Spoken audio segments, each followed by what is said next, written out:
आजच्या व्हिडिओमध्ये आपण बघणार आहोत हॅड टूचा उपयोग. हॅड टू म्हणजे करावं लागलं. आपल्याला भूतकाळात एखादी गोष्ट करावी लागली असं जेव्हा सांगायचं असेल तेव्हा आपण हॅड टूचा वापर करतो. स्ट्रक्चर बघा. Subject plus had to plus V1 plus object. Examples. आम्हाला भाषण ऐकावं लागलं. We had to listen the speech. हे पॉझिटिव्ह वाक्य आहे, म्हणजेच होकारार्थी. आम्हाला भाषण ऐकावं लागलं नाही. वी डिड नॉट हॅव टू लिसन द स्पीच. या वाक्याचं निगेटिव्ह सेंटेन्स असं होईल. त्याचा फॉर्म्युला आहे subject plus did plus not plus have to plus V1 plus object. या ठिकाणी आपण डिड वापरल्यामुळे हॅड टू ऐवजी हॅव टू वापरले आहे. आम्हाला भाषण ऐकावं लागलं का? हे आहे इंटरोगेटिव्ह सेंटेन्स, म्हणजेच प्रश्नार्थक वाक्य.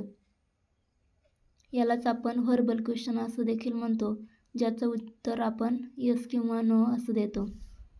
आम्हाला भाषण ऐकावं लागलं का? Did we have to listen the speech. येथे डिड वापरल्यामुळे हॅड टू ऐवजी आपण हॅव टू वापरतो. आम्हाला भाषण का ऐकावं लागलं? Why did we have to listen the speech. हा आहे WH टाईप क्वेश्चन. मला मुंबईला जावं लागलं. I had to go to Mumbai. त्याला नोकरी सोडावी लागली. He had to leave the job. तिला खूप मेहनत करावी लागली. She had to work hard.